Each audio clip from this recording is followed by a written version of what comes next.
Government study centre के YouTube channel पर आप सभी देशवासियों को गणतंत्र दिवस की हार्दिक शुभकामनाएं। 26 जनवरी 1950 को हमारा संविधान पूरी तरह से अपनाया गया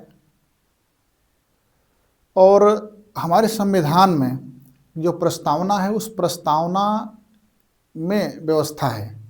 उस प्रस्तावना में कहा गया है कि हम भारत के लोग भारत को एक संपूर्ण प्रभुत्व संपन्न लोकतंत्र पंथ निरपेक्ष समाजवादी पंथ निरपेक्ष लोकतंत्रात्मक गणराज्य बनाने के लिए उसके नागरिकों को सामाजिक आर्थिक राजनीतिक न्याय विचार अव्यक्त विश्वास धर्म और उपासना की स्वतंत्रता अवसर तथा प्रतिष्ठा की समता। ये अवसर और जो प्रतिष्ठा की समता है यही आपकी जो है नौकरी को ले जाती है, आपके रोजगार को ले जाती है। सरकार का दायित्व है, हमारे संविधान में वर्णित है, हमको अवसर की प्रतिष्ठा की समानता मिलेगी। उसी समानता पर हम लोग आगे चल करके आज नौकरियां अर्जित कर रहे हैं। आज जो है हम लोग विकास के पथ पर अग्रसर हैं।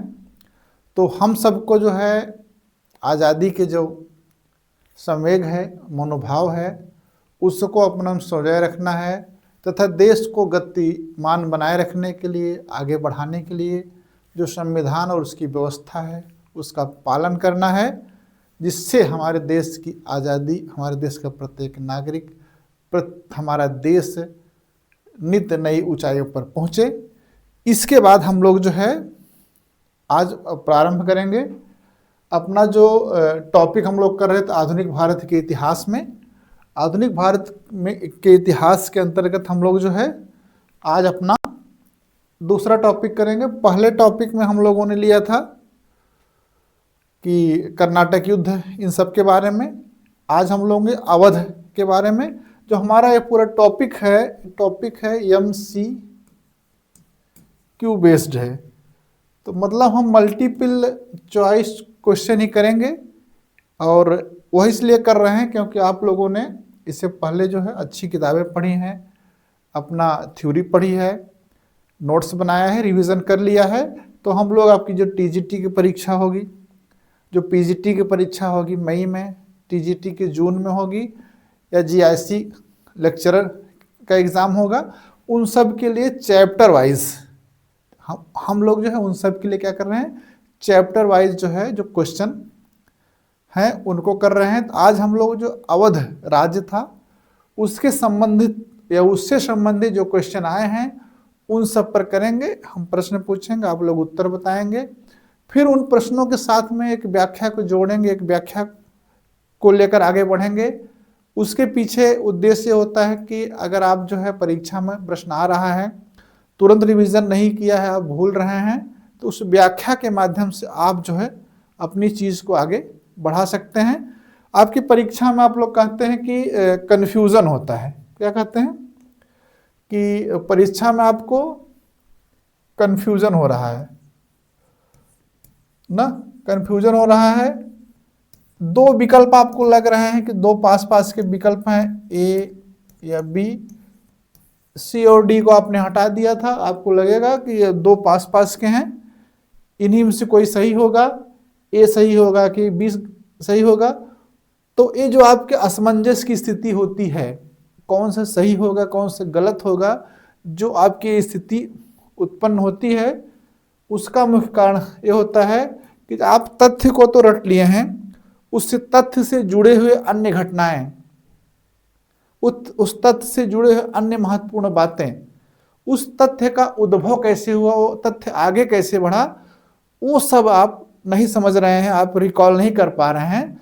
इसलिए हम आप लोगों के साथ जो प्रश्न करवा रहे हैं कर रहे हैं उसमें इस चीज पर बहुत ध्यान दिया जा रहा है कि जो चीजें आ रही हैं उससे संबंधित जो कहानी है, उससे संबंधित जो घटनाएं हैं वो आपको पता रहे, ताकि आपकी जब आप परीक्षा में जाएं कन्फ्यूजन पूरी तरह से खत्म हो, एकदम डायरेक्ट हिट करें सही उत्तर पर। तो चलिए आज हम लोग अपना पहला प्रश्न लेते हैं। सवाई मिर्जा राजा जयसिंह द्वितीय के बारे में निम्नलिखित कथनों पर विचार कीजिए और विचार करके बताना है कि इसमें से कौन कथन सही हैं, कौन से गलत हैं। विज्ञान एवं कला के महान केंद्र के रूप में 1727 ईस्वी में जयपुर की स्थापना की, जिसके वास्तुविद विद्याधर चक्रवर्ती थे। खगोलीय गणनाओं दूसरा कथन है, खगोलीय गणनाओं और खोजों के लिए मथुरा, जयपुर, दिल्ली, उज्जैन और वाराणसी में वेधशालाओं की स्थापना की। तीसरा कथन है, जिज मुहम्मदी नामक पुस्तक में सारणियों का सेट तैयार किया। यूक्लिड की रचना रेखा गणित का संस्कृत में अनुवाद किया। अब कह रहा है कि 1 और 2 सही है, 1 2 3 सही है, 2 3 4 सही है, 1 2 3 4 सही। आइए इसको देख लेते हैं। कला विज्ञान के महान केंद्र के रूप में जयपुर की स्थापना 1727 में किसने करवाया था? सवाई राजा जयसिंह ने, जिसके वास्तुविद विद्याधर चक्रवर्ती थे। यह बात पूरी तरह से पूर्णतः सही है, समझ रहे हैं। दूसरा, खगोलीय गणनाओं खोजों के लिए मथुरा 5 स्थानों पर जयसिंह ने वेधशाला स्थापित करवाई थी। वो 5 स्थान है, याद होने चाहिए आपको परीक्षा में। जयपुर, मथुरा, जयपुर, दिल्ली, उज्जैन और वाराणसी। जिज मुहम्मदी मोहम्मद शाही नामक पुस्तक में सरणियों का सेट तैयार किया था। यूक्लिड की रचना रेखा गणित का संस्कृत में अनुवाद किया था। इसका मतलब इसमें चारों 1 2 3 4 सब इसमें सही है। अब एक प्रश्न है कि जयपुर को गुलाबी नगरी कहा जाता है। सब इससे सहमत है कि जयपुर को क्या कहा जाता है? गुलाबी नगरी कहा जाता है। तो जयपुर को गुलाबी नगरी कब से कहा जाने लगा? ऐसी क्या घटना है, ऐसा किसका शासनकाल था, ये जानना आपको जरूरी है। हुआ क्या था कि बात है 1876 की। 1876 में वायसराय थे लॉर्ड लिटन। लॉर्ड लिटन के समय हुआ था दिल्ली दरबार का आयोजन। दिल्ली दरबार का आयोजन हुआ था। इस दिल्ली दरबार में आई थी महारानी विक्टोरिया, ब्रिटेन की महारानी, और इसमें आए थे प्रिंस ऑफ वेल्स के राजकुमार एडवर्ड सप्तम। एडवर्ड सप्तम इसमें आए थे। और इस समय वहाँ के जो शासक थे जयपुर के, सवाई राम सिंह थे। कौन थे? सवाई राम सिंह, इनका नाम आपको याद रहना चाहिए। सवाई राम सिंह शासक थे। इन्होंने महारानी विक्टोरिया और एडवर्ड सप्तम के स्वागत में पूरे जयपुर नगर को गुलाबी रंग से पेंट करवा दिया, कलर करवा दिया। सवाई राजा जयसिंह ने। इसी समय से जो है जयपुर गुलाबी नगरी के रूप में प्रसिद्ध हुआ। समझ गए? चलिए, क्वेश्चन है, भरतपुर के जाट राज्य की नींव किसने डाली? भरतपुर के जाट राज्य की नींव किसने डाली? तो 4 विकल्प हैं, चूड़ामल, बदन सिंह, सूरजमल और जवाहर सिंह। तो भरतपुर के जाट जो है राज्य की नींव डाली थी चूड़ामल ने। उससे पहले थोड़ा सा समझा जाए जाट कौन है, कहाँ से हैं, कब से प्रकट हुए, जानना जरूरी है। ये जो है जाट दिल्ली, मथुरा,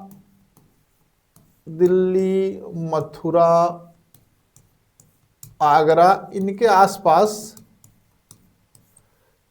जमींदार थे, जमींदार किसान थे।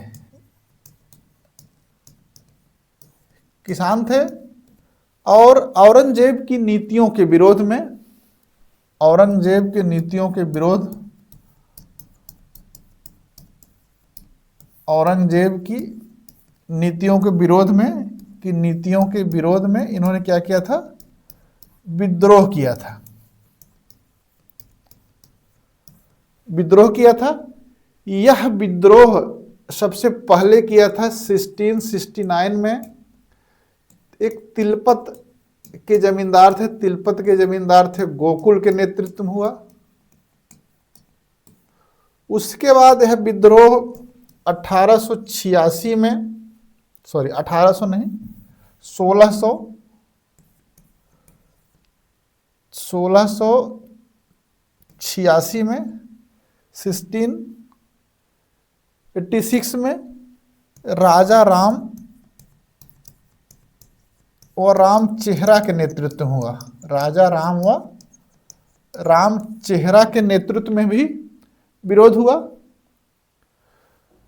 राजा राम ने तो यहाँ तक किया, सिकंदरा में मुगल बादशाह का मकबरा, किसका मकबरा है, अकबर का, हाँ, अकबर के मकबरे से अकबर की अस्थियां निकाली और उसको हिंदू रीति से क्या किया, अंतिम संस्कार किया, मतलब जला दिया, अस्थियां निकालकर अग्नि को समर्पित कर दिया।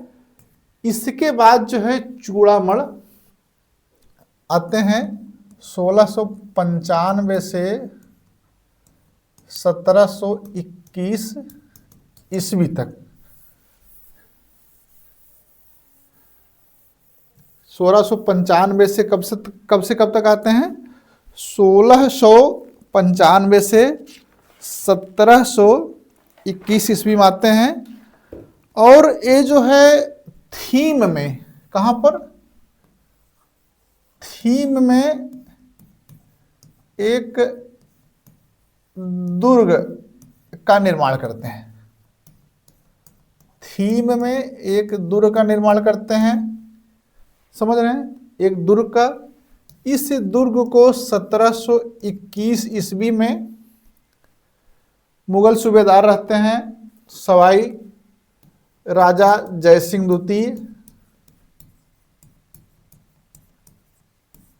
सवाई राजा जयसिंह द्वितीय जीत लेते हैं, उस दुर्ग पर अधिकार कर लेते हैं, अधिकार कर लेते हैं, जीत लेते हैं, उस दुर्ग पर अधिकार कर लेते हैं। इसके बाद इन्होंने क्या किया, चूड़ामण ने आत्महत्या कर ली, ग्लानि हुई और इन्होंने आत्महत्या कर ली।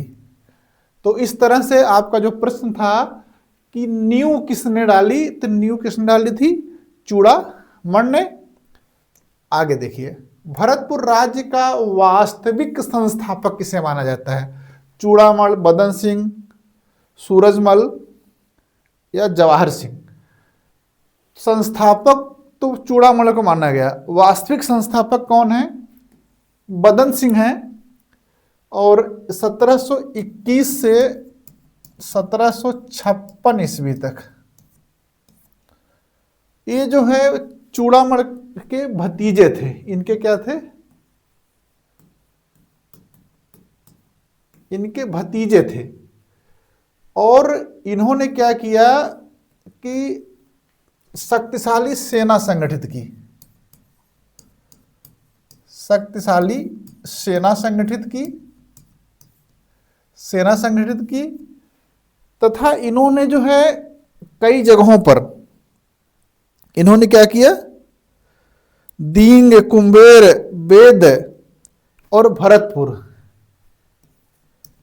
दींग, कुंबेर, वेद और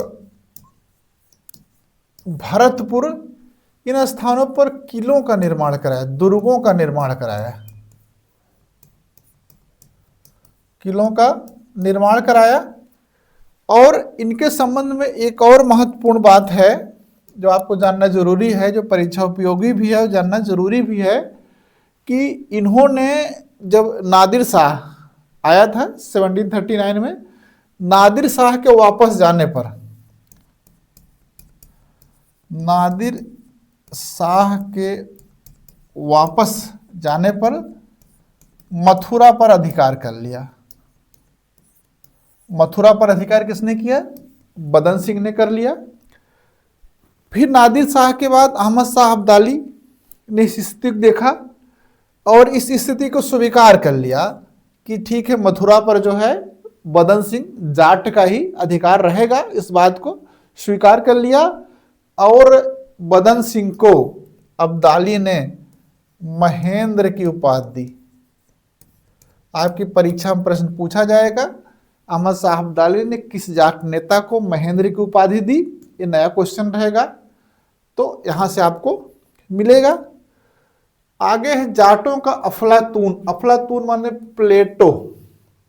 प्लेटो के बारे में जानते होंगे, सुकरात का शिष्य प्लेटो, प्लेटो का शिष्य अरस्तु ना।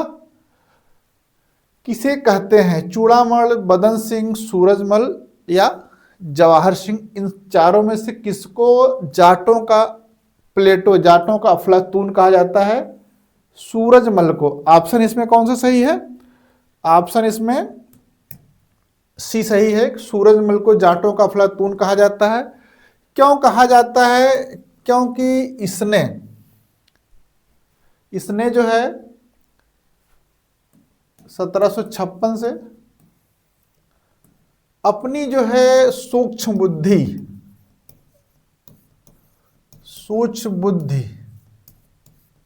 चतुराई, स्पष्ट दृष्टि, सूक्ष्म बुद्धि, चतुराई और स्पष्ट दृष्टि, इन सब के बल पर जो है जाट राज्य का विस्तार किया। जाट राज्य का जो है विस्तार किया। और इसके समय में जाट राज्य जो है आगरा, मथुरा, मेरठ, अलीगढ़, कहाँ तक पहुंच गया था? आगरा, मथुरा, मेरठ, अलीगढ़ तक जाट राज्य का विस्तार हुआ था। एक और इससे सूरजमल से जुड़ी हुई महत्वपूर्ण बात है कि ये प्रश्न आपकी पीजीटी परीक्षा, यूपी पीजीटी में पूछा गया था कि जब जो है पानीपत का तृतीय युद्ध हुआ, आपको पता होगा पानीपत का तृतीय युद्ध 14, पानीपत का तृतीय युद्ध कब हुआ था? 14 जनवरी 1761 में हुआ था। उसमें जो है मराठों ने जाटों से सहायता मांगी। मराठों ने जाटों से सहायता मांगी तो सूरजमल उनके शिविर में गया था सहायता देने के लिए। शिविर में जाकर सूरजमल ने देखा कि मराठा जो सैन्य का तरीका है, जो मराठा शिविर है, घर परिवार, पत्नी, बच्चे, सब प्रकार के ऐश्वर्य की सामग्री, इन सब से भरा पूरा है।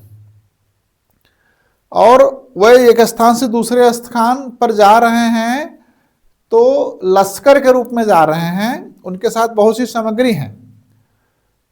तो सूरजमल ने इस पानीपत के तृतीय युद्ध के जो सेनापति थे सदाशिव भाऊ, उनसे कहा कि देखिए आप जिस चीज के एक्सपर्ट हैं, गोरिल्ला युद्ध के एक्सपर्ट हैं, आपकी सेना बहुत भारी है, इसको हल्का करिए और अपनी पुरानी जिसमें आपकी एक्सपर्टीज है उस पर जाकर के युद्ध करिए।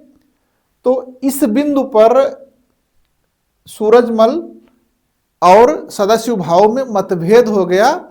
फलतः जो है युद्ध की टैक्टिक्स के मुद्दे पर जब दोनों की बात नहीं बनी तो सूरजमल ने जो है मराठों का साथ छोड़ा और वापस चला गया।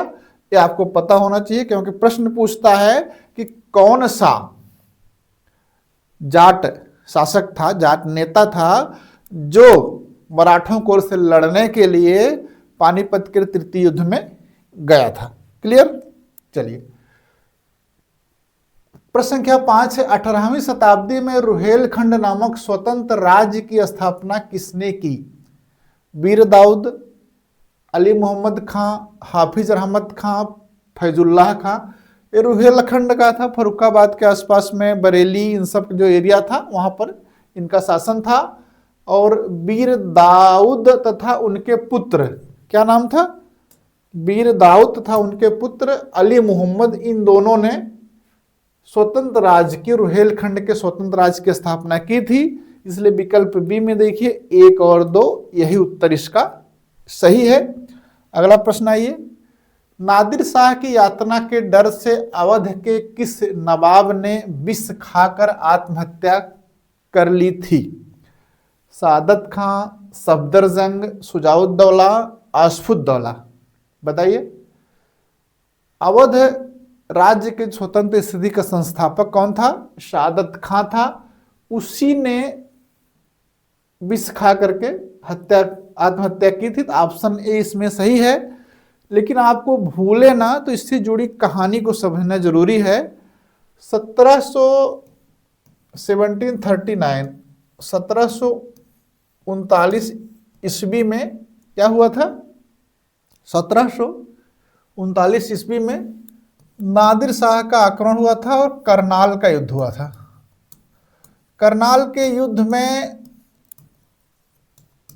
मुगल शासक मोहम्मद शाह ने सबको बुलाया, तो उसमें सादत खां भी गया और इस युद्ध में लड़ा और बंदी बना लिया गया, बंदी बना।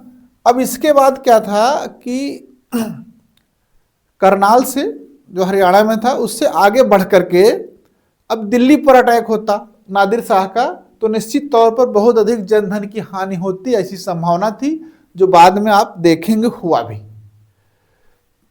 तब जो है एक समझौते की बात आई, तो मोहम्मद शाह और नादिर शाह में समझौता कराने के लिए निजाम उल मुल्क, नाम सुना है, हैदराबाद के संस्थापक थे। इन्होंने मध्यस्थ की भूमिका निभाई और बात बन गई। बात क्या बनी? अगर 50 लाख रुपए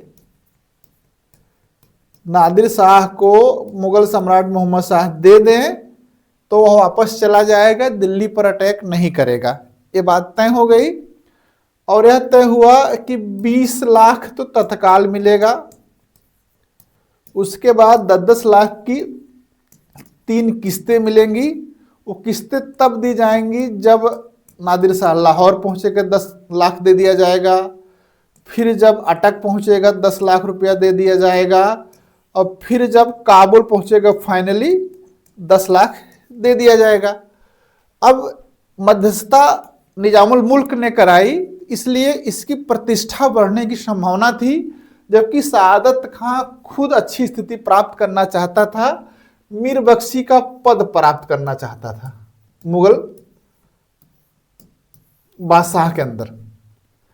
तो वो जो है मिला नादिर शाह से, बोला 20 लाख में टरका दे रहे हैं आपको, दिल्ली पर अटैक करो, 20 करोड़ मिलेगा, 20 करोड़, समझ गए? तब जो है नादिर शाह ने दिल्ली पर अटैक किया और हर तरह से धन वसूल करने, लूट खसोट करने की कोशिश की, और संदेशा भेजवाया सादत खां को कि अगर 20 करोड़ नहीं मिलेगा तो शारीरिक यातना देंगे। इस डर से 1739 में सादत खां ने जो है विष खाकर आत्महत्या कर ली, जहर खाकर आत्महत्या कर ली। अब इतनी कहानी अगर आपको पता है तो आपका कन्फ्यूजन रफू चक्कर हो जाएगा, दूर हो जाएगा, कहीं पर कन्फ्यूजन नहीं रहेगा, समझ गए? क्वेश्चन संख्या 7 है, दीवान का पद अवध राज्य में किस परिवार के पास रहा? ठीक, मेदिनी राय एक राजपूत, नीलकंठ नागर एक गुजराती ब्राह्मण, नवल राय एक कायस्थ, आत्माराम एक पंजाबी खत्री। यह आपकी टीजीटी 2005 में पूछा गया क्वेश्चन है और इस क्वेश्चन के बहुत जगह बहुत उत्तर दिए गए हैं। आज आप लोग जो है सर्वदा सही उत्तर जान लीजिए। इसका सही उत्तर क्या होगा? देखिए, सादत खां 1719 से 22 तक आगरा का गवर्नर था। जब आगरा के गवर्नर था और मुगल दरबार में भी रहता था, तो आगरा का शासन अपने नायब, क्या नाम था, नीलकंठ नागर, एक गुजराती ब्राह्मण के माध्यम से चलाता था। ये क्लियर हो गया। दूसरा, बयाना में उसका जो मुख्य राजस्व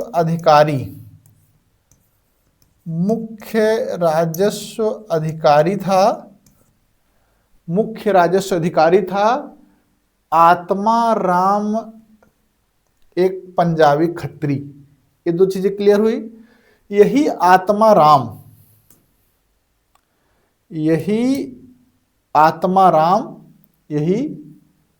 बाद में सादत खां का दीवान बनता है। कौन बनता है? आत्मा राम सादत खां के दीवान बनते हैं।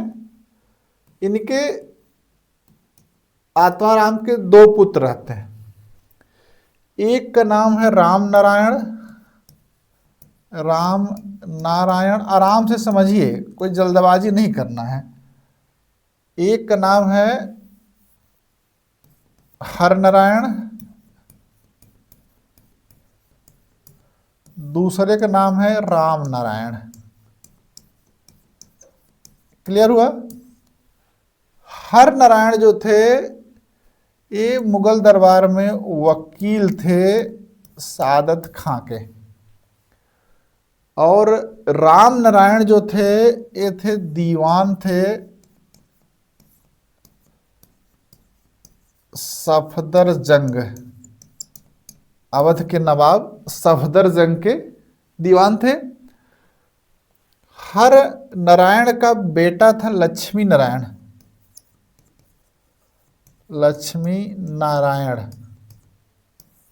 यह वकील था मुगल दरबार में अवध की ओर से, यह भी। और राम नारायण का बेटा था पुत्र महानारायण।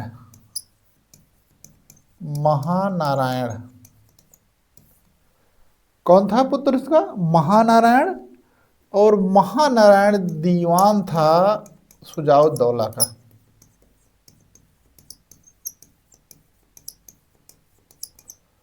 अब क्लियर हो गया किस परिवार के पास दीवानी का पद, अवध में दीवानी का पद किस परिवार के पास रहा। एक क्लियर हो गया, आत्मा राम खत्री के, क्या उनका पुत्र राम नारायण पुत्र महानारायण, इन सब लोगों ने क्या किया था, अवध में दीवान के पद पर विभिन्न पीढ़ियों में सुशोभित किया था।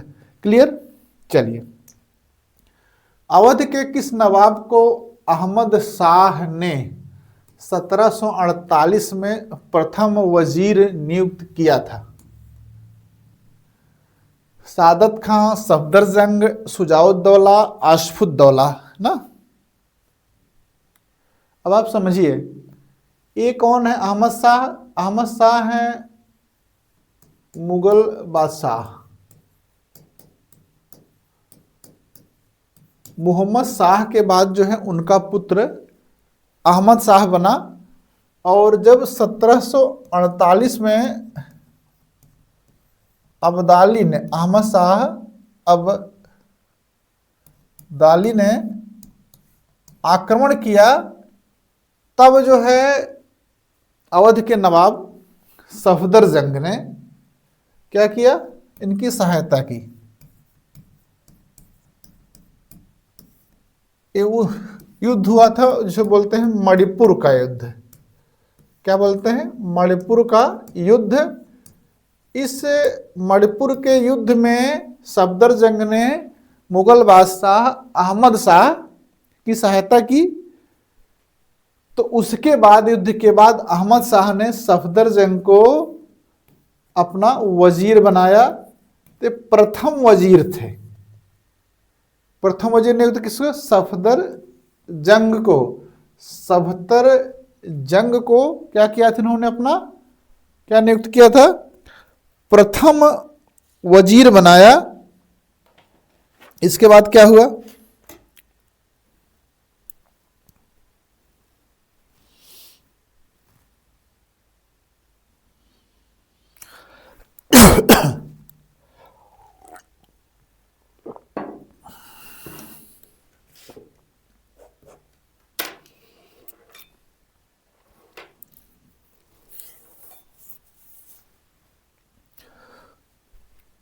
सफदरजंग को क्या किया? अपना वजीर बनाया। चूंकि ये जो है अवध के नवाब भी थे प्लस मुगल दरबार में वजीर भी थे, इसलिए इन सबको नवाब वजीर कहा जाता है। क्या कहा जाता है? नवाब वजीर। नवाब भी हैं और वजीर भी हैं। समझ रहे हैं? ये जो है 1739 से 1754 तक रहे हैं। इनके समय की एक महत्वपूर्ण बात है जो एक प्रश्न के रूप में आपके सामने आएगी। अवध के किस नवाब ने कला, संस्कृति और साहित्य को प्रोत्साहन देकर लखनवी तहजीब का विकास किया? वाजिद अली शाह, सफदरजंग, शुजाउद्दौला, आशफुद्दौला। तो ये लखनवी तहजीब का जो है विकास सफदरजंग के समय से हुआ। अगर ये प्रश्न बनता है लखनवी तहजीब का विकास किसके समय हुआ? तो सफदरजंग के समय। क्वेश्चन नंबर है 10 है 1761 ईस्वी के पानीपत के तृतीय युद्ध में किस अवध के नवाब ने मराठों के विरुद्ध अहमद शाह अब्दाली का साथ दिया? मराठों के विरुद्ध जो है अहमद शाह अब्दाली का साथ किसने दिया था? सफदरजंग के बाद जो नवाब आए थे शुजाउद्दौला। शुजाउद्दौला एक कब से कब रहते हैं? 1754 से 1775 तक इन्होंने ही मराठों का साथ दिया था। और साथ देने का क्या कारण था? एक प्रश्न पूछा है आपके IAS 92 में। पानीपत के तृतीय युद्ध में मराठों के विरुद्ध अवध के शासक शुजाउद्दौला ने किस कारण अब्दाली को सहयोग प्रदान किया? ये प्रश्न आ चुका है IAS 92 में। अपने साम्राज्य की सुरक्षा के लिए मित्रतावश कुछ भूभाग प्राप्त कर लेने की लालसा उक्त में से कोई नहीं। तो समझिए ऑप्शन ए इसका सही है, क्योंकि मराठे उस समय जो है अपने विस्तार के लिए, राज्य के लिए, भूभाग के लिए बहुत ज़्यादा परेशान थे और अवध जो है एक बफर स्टेट का काम कर रहा था। तो अवध मराठों से बच जाए इसलिए मराठों के विरुद्ध अहमद शाह अब्दाली जो 1761 में पानीपत का तृतीय युद्ध लड़ रहा था उसमें साथ दिया था। क्लियर? आइए क्वेश्चन नंबर 12 है, बक्सर की लड़ाई में अंग्रेजों के खिलाफ किन भारतीय शासकों ने हिस्सा लिया?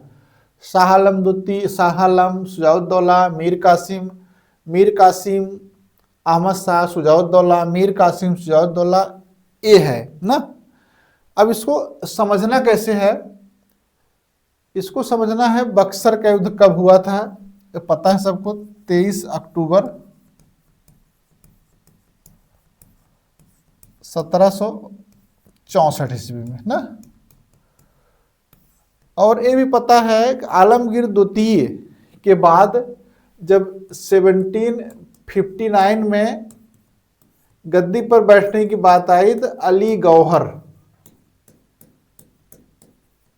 गौहर एक किसका नाम है? शाह आलम द्वितीय का। ये परीक्षा में पूछा भी गया है कि शाह आलम द्वितीय या अली गौहर किसको कहा जाता था। इन्होंने पटना में अपना राज्याभिषेक किया और 1772 ईस्वी तक इनकी हिम्मत नहीं हुई कि वो दिल्ली आए। समझ रहे हैं? और ये आए तो आतिथ्य स्वीकार किया लखनऊ में शुजाउद्दौला का। उस समय अवध के नवाब शुजाउद्दौला थे। तो उनका आतिथ्य स्वीकार किया। समझ रहे हैं? उनका आतिथ्य स्वीकार किया। और उधर की कहानी समझिए। 1757 में प्लासी का युद्ध हुआ ना, प्लासी का युद्ध हुआ।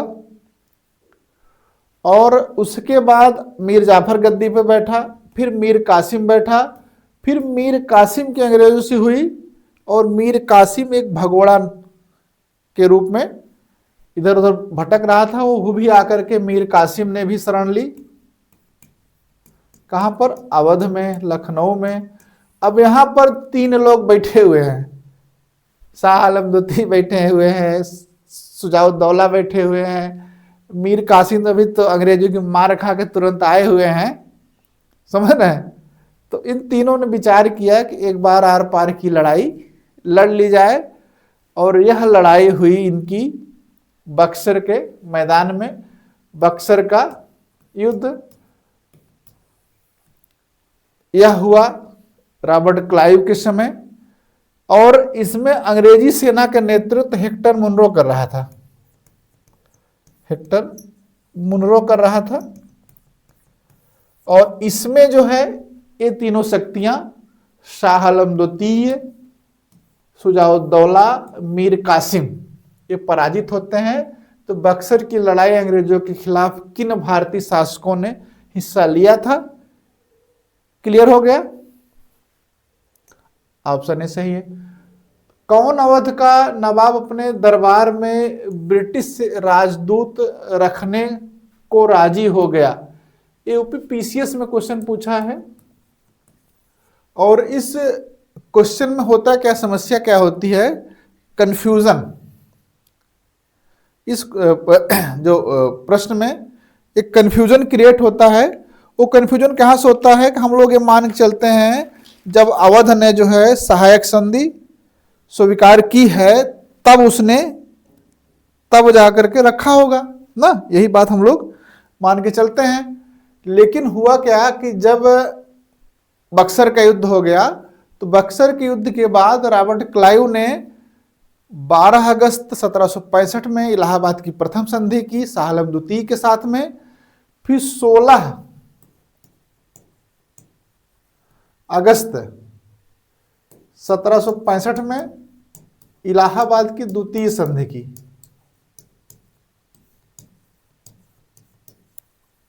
इलाहाबाद की द्वितीय संधि की। इस संधि में क्या किया उन्होंने? इलाहाबाद प्लस कड़ा, इलाहाबाद और कड़ा जिले ले लिए। युद्ध की क्षतिपूर्ति के लिए 50 लाख रुपए, साथ में एक रेजिडेंट रखने की शर्त रखी गई। जिले ले लिए गए, चुनार पर अधिकार कर लिया गया, बनारस और गाजीपुर उनके पास आ गया। एक रेजिडेंट, और सबसे पहले ब्रिस्टो को कहाँ कब नियुक्त किया गया था? किसके समय में? सुजाउद्दौला के समय में नियुक्त किया गया। इसलिए उसमें कंफ्यूज नहीं होना है कि जब क्या हुआ था, सहायक संधि स्वीकार की थी 1801 में, तब रेजिडेंट आया था। रेजिडेंट तो 1765 की इलाहाबाद की संधि के समय आ गया था। एक प्रश्न यहां पर आप लोग बताइए कि ये इलाहाबाद अवध में कब लाया गया? इलाहाबाद का सूबा, इलाहाबाद के जिला अवध के सूबे में कब जोड़ा गया? बताइए। अभी हम लोग एक बात कर रहे थे कि अहमद शाह को जब सफदरजंग ने हेल्प किया था ना, तो सफदरजंग को उपाधि दी गई, वजीर की पद दिया गया। इस पद के साथ में अवध के सूबे में इलाहाबाद को भी जोड़ दिया गया।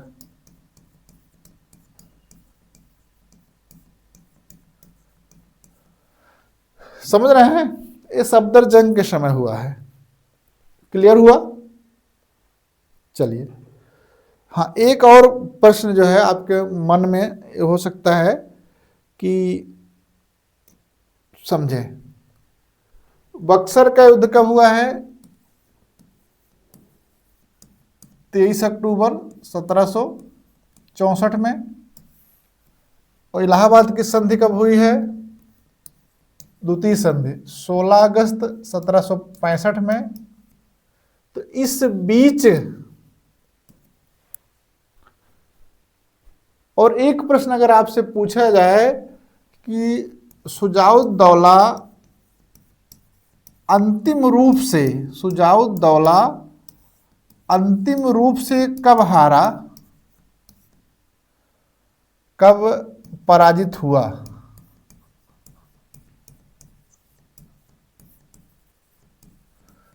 इस बीच जो है अंग्रेज कई मोर्चों पर लड़ रहे थे और शुजाउद्दौला पूरी तरह से बक्सर के युद्ध में नहीं हारा था। उसके बाद हुआ था 4 मई 1765 में कड़ा का युद्ध। फ्लेचर ने कड़ा के युद्ध में शुजाउद्दौला को पराजित किया। उसके बाद अगस्त में जाकर के क्या किया, इन्होंने संधि की है। क्लियर हुआ? चलिए, 1773 ईस्वी में बनारस की संधि के विषय में निम्नलिखित कथनों में से कौन से कथन सही हैं? ठीक, 2 कथन दिए गए हैं। इसमें एक चीज आपको याद रहे, 1773 में हुआ था बनारस की संधि। ठीक, वारेन हेस्टिंग ने इलाहाबाद और कड़ा जिले नवाब शुजाउद्दौला को 50 लाख रुपए में बेच दिए। यदि नवाब रुहेलों के विरुद्ध कंपनी की सेना की सहायता मांगे तो उसे 40 लाख रुपए देना होगा। समझ रहे हैं? इसमें केवल दो, एक और दो उपयुक्त में से कौन? तो अब देखिए, वारेन हेस्टिंग ने इलाहाबाद कड़ा जिले नवाब शुजाउद्दौला को 50 लाख रुपए में बेच दिए। अभी इससे पहले हम लोग 1765 में जब इलाहाबाद की संधि पढ़ रहे थे तब तो इनसे लिया गया, और यहां बात क्या हो रही है कि बेचा गया। तो क्या ये सही है या गलत है? अगर सही है तो कैसे सही है, आइए इसको समझा जाए। हुआ क्या कि 1759 से शाह आलम द्वितीय बादशाह होते हुए भी दिल्ली की गद्दी में जाने से डर रहे थे। तो इनको जो है 1772 ईस्वी में मराठों ने दिल्ली में प्रवेश कराया और दिल्ली की गद्दी पर बैठाया। इससे अंग्रेजों का उपकार उतारने के लिए शाह आलम द्वितीय ने कड़ा व इलाहाबाद मराठों को दे दिया। कहानी समझ में आ रही? पिक्चर, कड़ा व इलाहाबाद किसको दे दिया? मराठों को दे दिया। तो अब वारेन हेस्टिंग उसमें गवर्नर थे, गवर्नर जनरल। तो उन्होंने कहा कि भाई अब बादशाह जो हैं शाह आलम, वो मराठों का संरक्षण स्वीकार कर लिए हैं, तो इसलिए अब हम उनको कोई संरक्षण प्रदान नहीं करेंगे। एक बात। दूसरी, मराठों का संरक्षण मुगल बादशाह ने स्वीकार कर लिया है, तो ऐसा भी हो सकता है कि अवध का नवाब भी मराठों के संरक्षण में चला जाए। तो इसलिए उन्होंने क्या किया कि मराठों के साथ में एक अस्थाई व्यवस्था करने की कोशिश की। उस अस्थाई व्यवस्था के अंतर्गत 1773 में बनारस की संधि हुई और वारेन हेस्टिंग ने कहा कड़ा और इलाहाबाद आप मराठों को नहीं दे सकते हैं, क्योंकि हमने आपको दिया, उपकार करके दिया है, आपने शक्ति के बल पर अर्जित नहीं किया है, तो उसको ले लेते हैं, इनसे ले लेते हैं। तो फिर सोचते हैं अब हमसे तो ले लिए हैं, लाभ कैसे अर्जित किया जाए। अरे बोले अवध में बैठे हैं, तो शुजाउद्दौला से बोले चलो, फिर हम तुमको कड़ा दिया, इलाहाबाद दिया, और तुम हमको दो 50 लाख रुपया। इसलिए वारेन हेस्टिंग ने इलाहाबाद कड़ा जिले नवाब सूरतदौला को 50 लाख रुपए में बेच दिए। ये बात पूरी तरह से सही है। क्लियर। दूसरा, यदि नवाब रोहिलों के विरुद्ध कंपनी की सेना की सहायता मांगे तो उसे 40 लाख रुपया देना होगा। इसी संधि में यह भी हुआ, अगर रोहिला सरदारों के विरुद्ध अवध अभियान करता है तो कंपनी उनको सेना देगी, लेकिन उसके लिए क्या लेगी, 40 लाख रुपया। और इसी संधि के कारण 1774 में मीरान कटरा के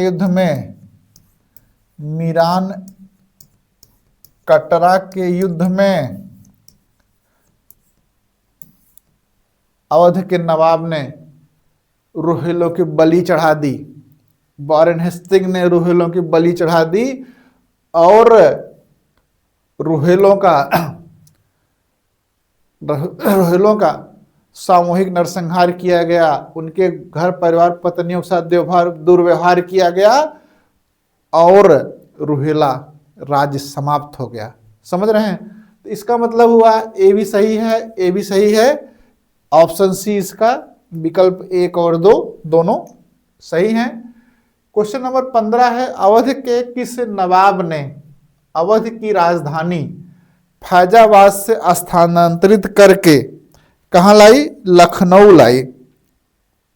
फैजाबाद से स्थानांतरित करके लखनऊ लाई। वाजिद अली शाह, सफदरजंग, शुजाउद्दौला, अशफुद्दौला। बताइए, तो इसका सही उत्तर क्या होगा, अशफुद्दौला। ये कब से कब तक रहा है, ये रहा है 1775 से 1797 ईस्वी तक। ठीक है। और अशफुद्दौला के बारे में एक और प्रसिद्ध बात है, इसने 1784 ईस्वी में मुहर्रम पर्व के लिए, मुहर्रम के त्योहार या मुहर्रम मनाने के लिए इमाम बाड़े का निर्माण कराया है ना।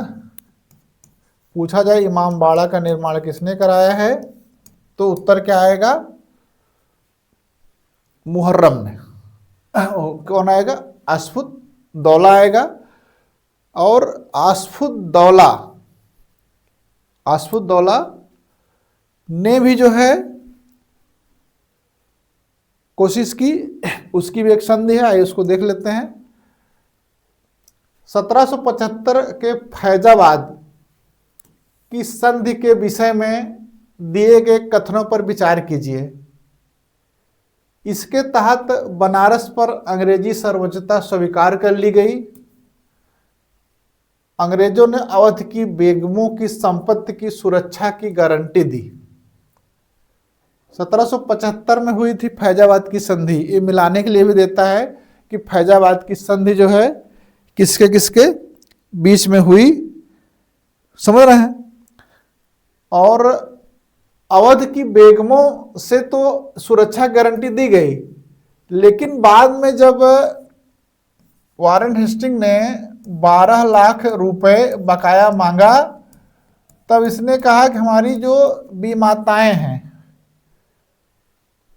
शुजाउद्दौला की जो पत्नियां, उनके पास पैसा है, तो इसके लिए क्या किया, मिडलटन को वारेन हेस्टिंग ने कड़ाई बरतने के लिए कहा। और बाद में जब आपने पढ़ा होगा कि महाभियोग चलाया गया था वारेन हेस्टिंग पर, तो वर्क ने जो महाभियोग चलाया था, उसमें एक जो है महत्वपूर्ण बिंदु ये था कि अवध की जो है विधवाओं को, बेगमों पर अत्याचार किया था। समझ रहे हैं। इसमें दोनों सही हैं, तो इसका मतलब विकल्प बी 1 और 2 दोनों सही हैं, ये उत्तर इसका सही होगा। क्वेश्चन नंबर 17 है, निम्नलिखित में से किस वर्ष प्रयागराज के किले पर अंग्रेजों का अधिकार स्थापित हुआ? प्रश्न है कि प्रयागराज के किले पर कब जो है अंग्रेजों का अधिकार स्थापित हुआ? देखिए, आसफुद्दौला के बाद वजीर अली आए थे। वजीर अली को हटा करके लाया गया था सआदत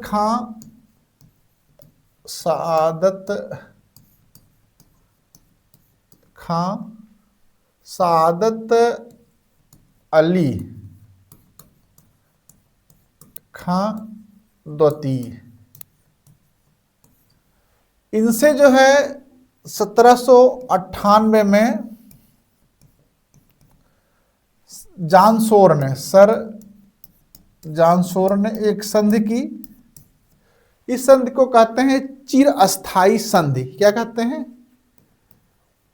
संबंध को चिरस्थायी संधि। इस संधि में यह निश्चित किया गया कि नवाब अंग्रेजों को 78 लाख रुपया देगा तथा प्रयागराज का किला, इलाहाबाद का किला अंग्रेजों को देगा। प्रयागराज का किला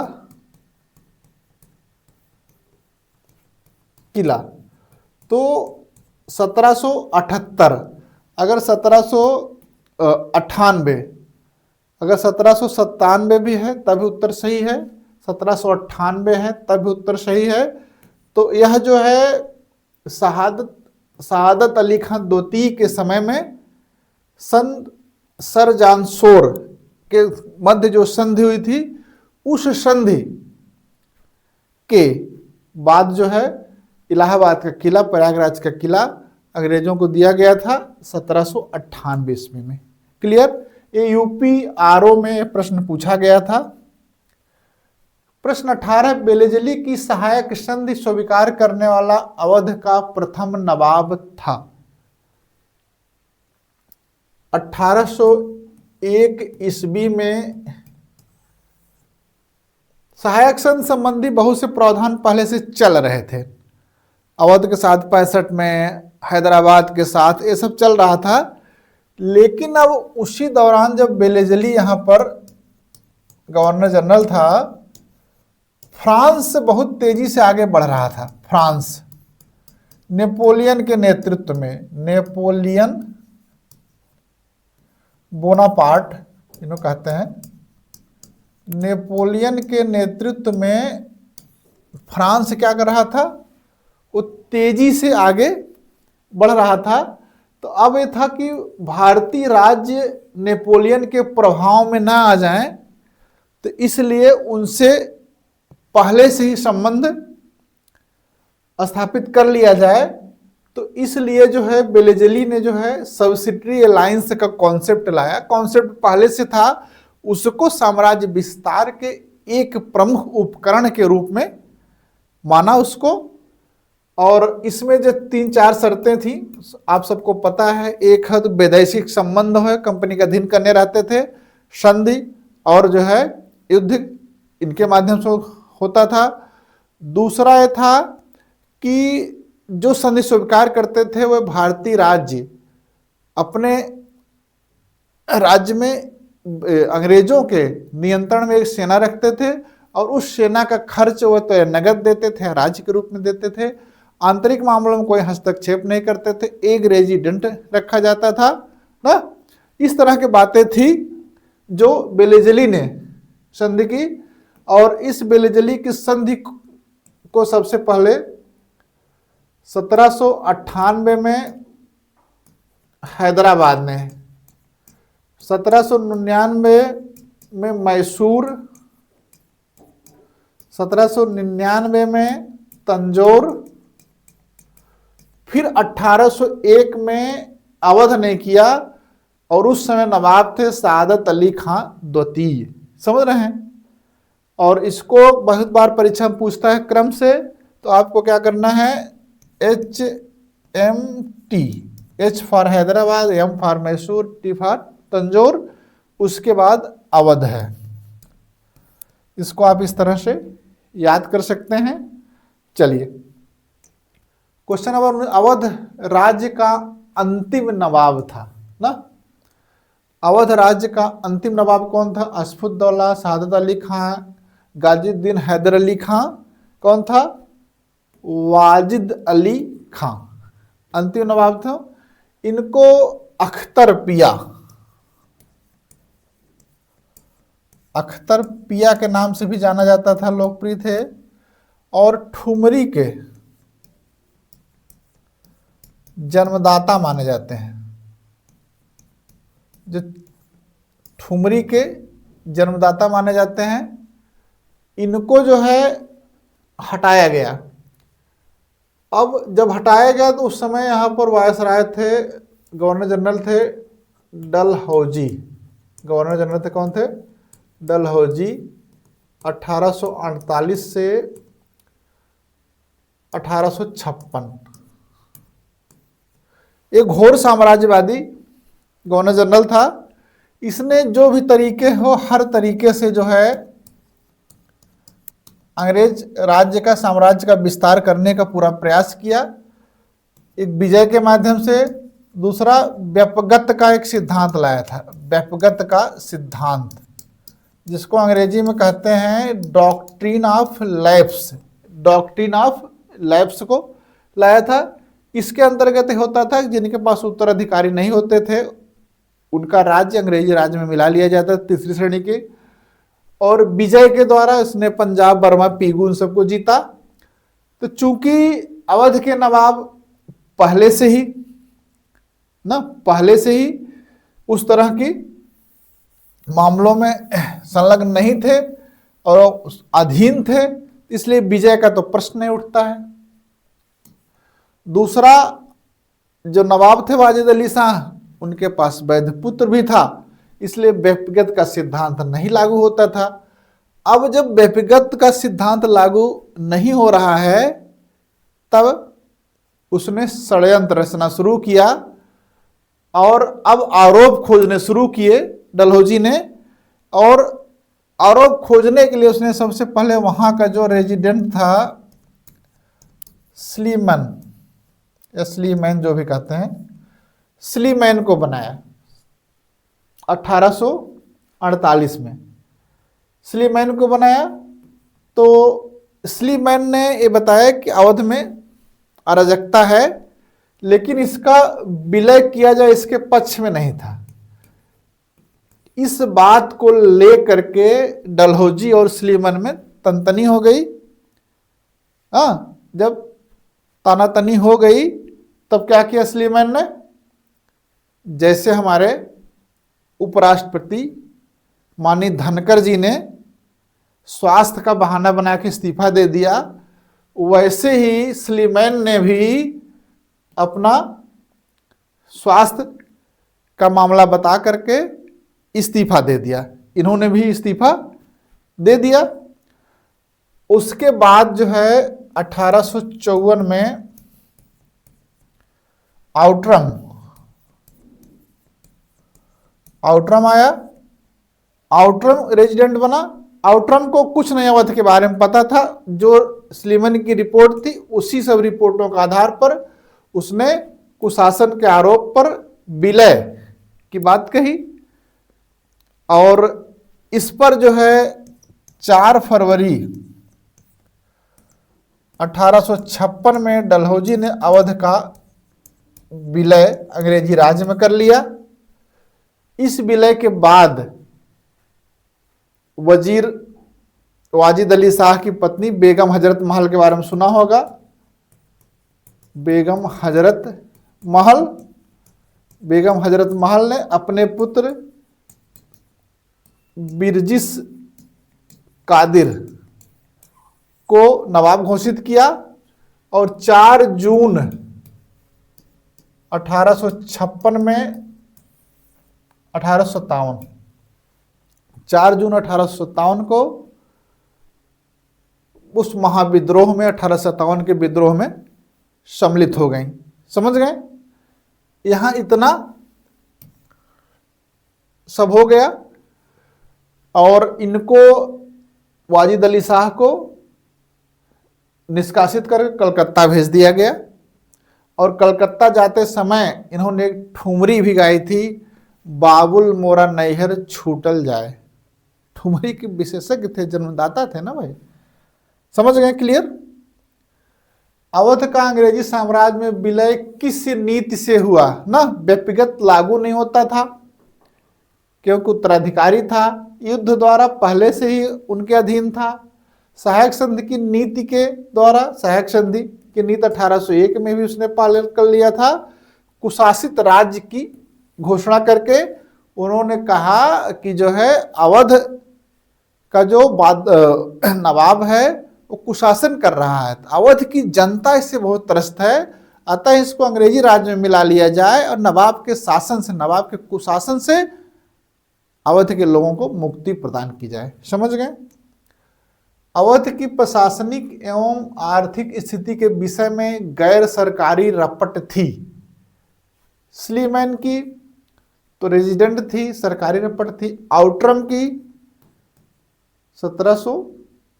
1854, इनका 1848।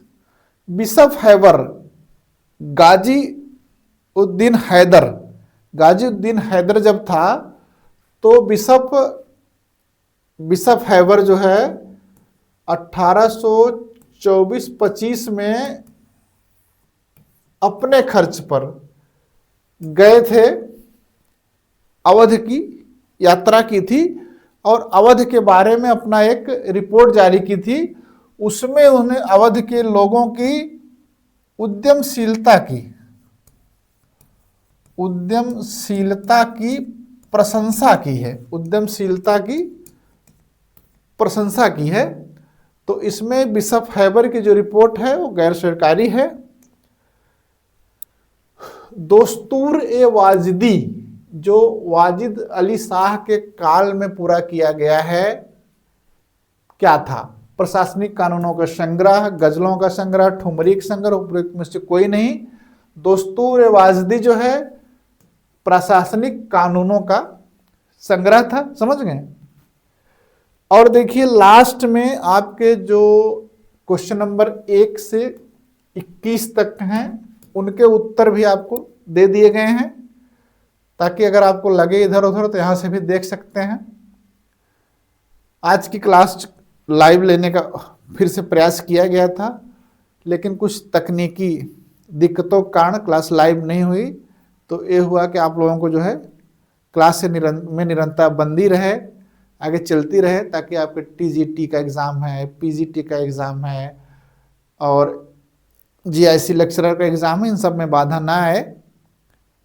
तो निश्चित तौर पर आपको जो है इनसे फ़ायदा मिलेगा। आपको बस अंत में से आपसे ये कहना है कि आप लोग जो है गवर्नमेंट स्टडी सेंटर के यूट्यूब चैनल को सब्सक्राइब करिए, जिससे इस चैनल का अधिक से अधिक विस्तार हो और आप लोगों को ज़्यादा से ज़्यादा लाभ मिले। बहुत बहुत थैंक यू।